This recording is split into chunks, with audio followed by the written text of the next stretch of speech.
Baru-baru ini terjadi pembubaran kajian Ustadz dan penolakan dakwah dari salah satu asatis di salah satu daerah oleh sebuah ormas.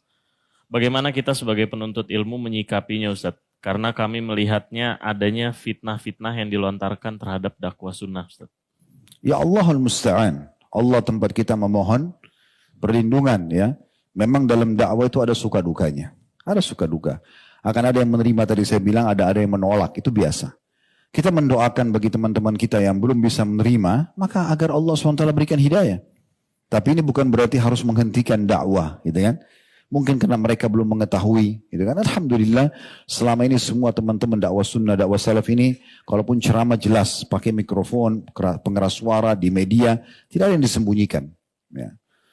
Saya pernah berbicara dengan seorang tokoh, kebetulan tidak sengaja ketemu di musim haji.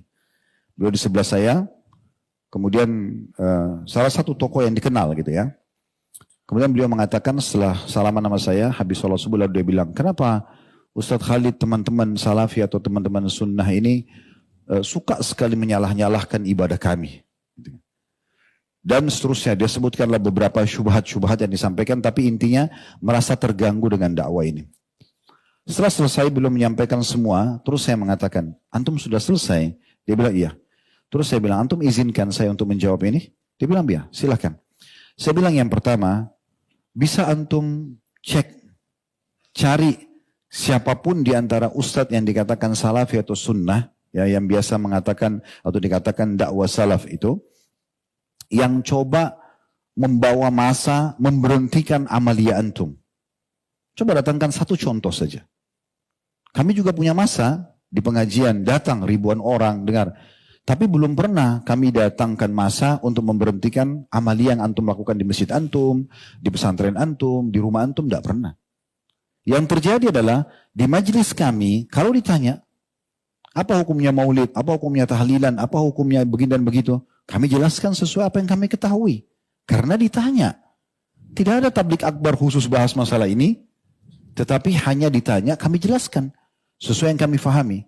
Kalau antum merasa itu benar, antum jalankan, silahkan. Masing-masing bertanggung jawab di hadapan Allah SWT.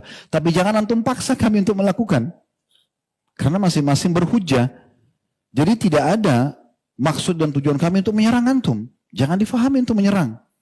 Karena tidak ada materi khusus membahas tentang masalah amalia antum, tidak ada. Kalau ditanyakan kami jelaskan. Dan itu hak kami menjelaskan di pengajian kami. Sebatas itu. Dan sekali lagi, tidak pernah ada pergerakan massa, memberhentikan atau tidak ada. Sama sekali. Dan itu hak kita masing-masing. Antum mengatakan boleh, kami mengatakan tidak boleh. Saling menghormati, selesai kan gitu. Konsepnya. Kami teman-teman salafi ini hanya butuh dalil. Saya bilang begitu, ini di rumah Allah saya menyampaikan ya, kepada beliau. Kami cuma butuh dalil. Ada dalil, antum akan temukan kami berada di saf pertama. Pertama mengerjakan perbuatan tersebut. Apa saja, ini dalilnya, ini hadisnya, ini ayat Al-Qur'annya, ini perkataan sahabat. Kami langsung melakukan itu. Insya Allah kami yang pertama melakukannya. Tapi kalau tidak ada dalil, antum akan temukan kami paling jauh. Sebatas itu. Terus dia balik tanya kepada saya, oh berarti teman-teman salafi cuma butuh dalil. Saya bilang iya, hanya itu saja. Oh kalau gitu nanti saya akan sebarkan. Fadhal, silahkan. Tidak ada yang tertutup kok. Kan gitu. Jadi sebenarnya tidak perlu ada pemberhentian, merasa terganggu. Karena orang masing-masing menyampaikan pendapatnya. Ya, ini saya bicara secara global. Alhamdulillah pengajian kita berjalan di masjid-masjid ini sudah tahunan, bukan 1-2 kali. Alhamdulillah kita selalu sampaikan kalau Allah, kalau Rasul. Dan tidak ada penyebutan nama, tidak ada nama penyebutan organisasi. Ya, tidak pernah kita sakitin siapapun. Tapi kalau ditanya tentang hukum kita jelaskan. Nah ini hukum yang kita ketahui kan gitu. Masing-masing boleh menyampaikan. Allahu a'lam. Jadi kedepannya saya berharap mudah-mudahan tidak terjadi lagi hal-hal yang seperti ini. Kalau ada yang dirasa dari penyampaian salah satu da'i, siapapun dia di negara kita ini, yang kemudian dianggap penyampaian itu kurang pas, oke, dipanggil, diajak dialog, diziarahi, ya. Kemudian ini lebih baik, lebih bijaksana. Tujuan lebih baik daripada jadi nggak enak kelihatannya, mesti didatangi, diberhentikan, disorak-sorakin kan jadi nggak enak. Umat Islam sama umat Islam kok ada masalah apa nih, gitu kan? Hanya karena tidak sefaham dalam masalah amaliyahnya, ini nggak penting gitu. Apalagi sama-sama ahli sunnah, itu sama sekali tidak diharapkan tentunya. Allahu a'lam. Baru-baru ini terjadi pembubaran kajian Ustadz dan penolakan dakwah dari salah satu asatis di salah satu daerah oleh sebuah ormas. Bagaimana kita sebagai penuntut ilmu menyikapinya Ustadz? Karena kami melihatnya adanya fitnah-fitnah yang dilontarkan terhadap dakwah sunnah Ustadz. Ya Allahul Musta'an. Allah tempat kita memohon perlindungan ya.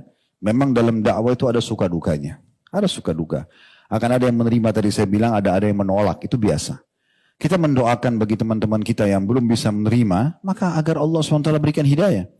Tapi ini bukan berarti harus menghentikan dakwah, gitu kan? Mungkin karena mereka belum mengetahui, gitu kan? Alhamdulillah, selama ini semua teman-teman dakwah sunnah, dakwah salaf ini, kalaupun ceramah jelas, pakai mikrofon, pengeras suara di media, tidak ada yang disembunyikan. Ya. Saya pernah berbicara dengan seorang tokoh, kebetulan tidak sengaja ketemu di musim haji. Beliau di sebelah saya. Kemudian salah satu tokoh yang dikenal gitu ya. Kemudian beliau mengatakan setelah salaman nama saya, habis sholat subuh lalu dia bilang, kenapa Ustadz Khalid teman-teman salafi atau teman-teman sunnah ini suka sekali menyalah-nyalahkan ibadah kami. Dan seterusnya dia sebutkanlah beberapa syubhat-syubhat yang disampaikan, tapi intinya merasa terganggu dengan dakwah ini. Setelah selesai belum menyampaikan semua, terus saya mengatakan, antum sudah selesai? Dia bilang iya. Terus saya bilang, antum izinkan saya untuk menjawab ini? Dia bilang, ya silakan. Saya bilang yang pertama, bisa antum cari siapapun di antara ustadz yang dikatakan salafi atau sunnah, ya, yang biasa mengatakan atau dikatakan dakwah salaf itu, yang coba membawa masa memberhentikan amalia antum. Coba datangkan satu contoh saja. Kami juga punya masa di pengajian, datang ribuan orang dengar. Tapi belum pernah kami datangkan masa untuk memberhentikan amalia yang antum lakukan di masjid antum, di pesantren antum, di rumah antum, tidak pernah. Yang terjadi adalah di majelis kami, kalau ditanya, apa hukumnya maulid, apa hukumnya tahlilan, apa hukumnya begini dan begitu, kami jelaskan sesuai apa yang kami ketahui. Karena ditanya, tidak ada tablik akbar khusus bahas masalah ini, tetapi hanya ditanya, kami jelaskan sesuai yang kami fahami. Kalau antum merasa itu benar, antum jalankan, silahkan. Masing-masing bertanggung jawab di hadapan Allah SWT. Tapi jangan antum paksa kami untuk melakukan. Karena masing-masing berhujjah. Jadi tidak ada maksud dan tujuan kami untuk menyerang antum. Jangan difahami untuk menyerang. Karena tidak ada materi khusus membahas tentang masalah amalia antum, tidak ada. Kalau ditanyakan kami jelaskan. Dan itu hak kami menjelaskan di pengajian kami. Sebatas itu. Dan sekali lagi, tidak pernah ada pergerakan massa, memberhentikan atau yang tidak ada. Sama sekali. Dan itu hak kita masing-masing. Antum mengatakan boleh, kami mengatakan tidak boleh. Saling menghormati, selesai kan gitu. Konsepnya. Kami teman-teman salafi ini hanya butuh dalil. Saya bilang begitu, ini di rumah Allah saya menyampaikan ya, kepada beliau. Kami cuma butuh dalil. Ada dalil, antum akan temukan kami berada di saf pertama mengerjakan perbuatan tersebut. Apa saja, ini dalilnya, ini hadisnya, ini ayat Al-Qur'annya, ini perkataan sahabat. Kami langsung melakukan itu. Insya Allah kami yang pertama melakukannya. Tapi kalau tidak ada dalil, antum akan temukan kami paling jauh. Sebatas itu. Terus dia balik tanya kepada saya, oh berarti teman-teman salafi cuma butuh dalil. Saya bilang iya, hanya itu saja. Oh kalau gitu nanti saya akan sebarkan. Fadhal, silahkan. Tidak ada yang tertutup kok, kan gitu. Jadi sebenarnya tidak perlu ada pemberhentian, merasa terganggu karena orang masing-masing menyampaikan pendapatnya. Ya, ini saya bicara secara global. Alhamdulillah pengajian kita berjalan di masjid-masjid ini sudah tahunan, bukan 1-2 kali. Alhamdulillah kita selalu sampaikan kalau Allah, kalau Rasul, dan tidak ada penyebutan nama, tidak ada nama penyebutan organisasi, ya, tidak pernah kita sakitin siapapun. Tapi kalau ditanya tentang hukum kita jelaskan. Nah ini hukum yang kita ketahui kan gitu. Masing-masing boleh menyampaikan. Allahu a'lam. Jadi kedepannya saya berharap mudah-mudahan tidak terjadi lagi hal-hal yang seperti ini. Kalau ada yang dirasa dari penyampaian salah satu da'i, siapapun dia di negara kita ini, yang kemudian dianggap penyampaian itu kurang pas, oke, dipanggil, diajak dialog, diziarahi, ya. Kemudian ini lebih baik, lebih bijaksana, tujuan lebih baik daripada dari nggak enak kelihatannya, mesti didatangi, diberhentikan, disorak-sorakin kan jadi nggak enak.